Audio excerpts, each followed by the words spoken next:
바로 희망이 님께서 올려주신 LX 인터내셔널이 되겠는데요.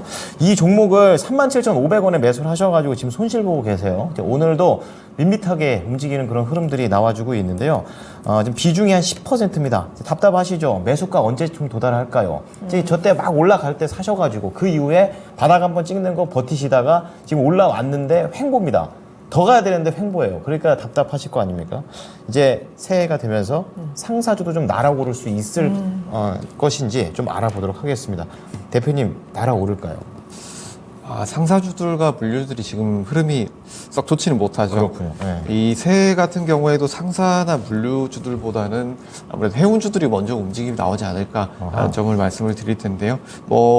해운 운임지수나 벌크선 지수 이런 지수들이 어느 정도 고점을 보이고 있기 때문에 이런 물류 관련주들도 어느 정도 흐름은 나올 수 있지만 해운주들만큼의 큰 흐름은 아직까지는 우리가 보긴 힘들지 않겠느냐라는 측면 먼저 말씀을 드리겠고요. 네.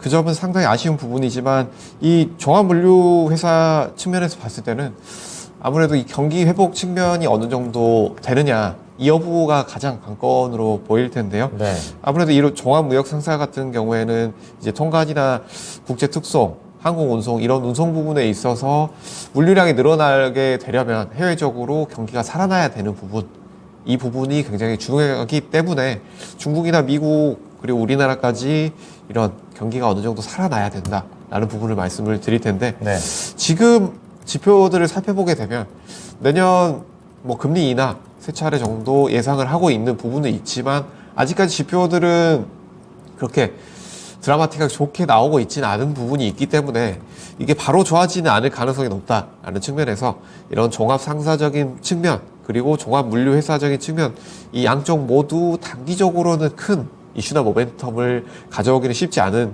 회사로 보인다라는 점 말씀을 드리겠고요. 기술적인 흐름을 말씀을 드리겠습니다. 현재는 어느 정도 횡보하고 있는 구간이죠.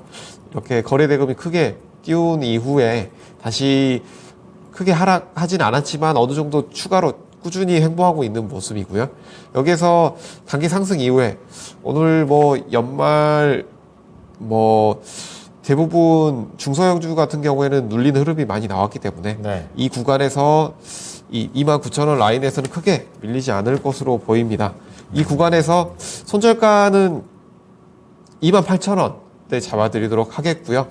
여기에서 비중이 그렇게까지 높진 않은 상황이기 때문에 여기서 좀 더 가져가 보는 것도 나쁘지 않은 상황이지만 1차, 2차 매도가를 설정을 하시고 비중을 축소하시면서 이 해운 물류 쪽을 보신다면 해운주 쪽을 좀 더 보신 쪽이 어떨까. 그리고 종합상사 쪽은 전 세계적인 이런 불황이 어느 정도 해소가 됐을 때 어느 정도 상승 추세가 전환이 되지 않겠느냐라는 측면 함께 말씀을 드리겠습니다.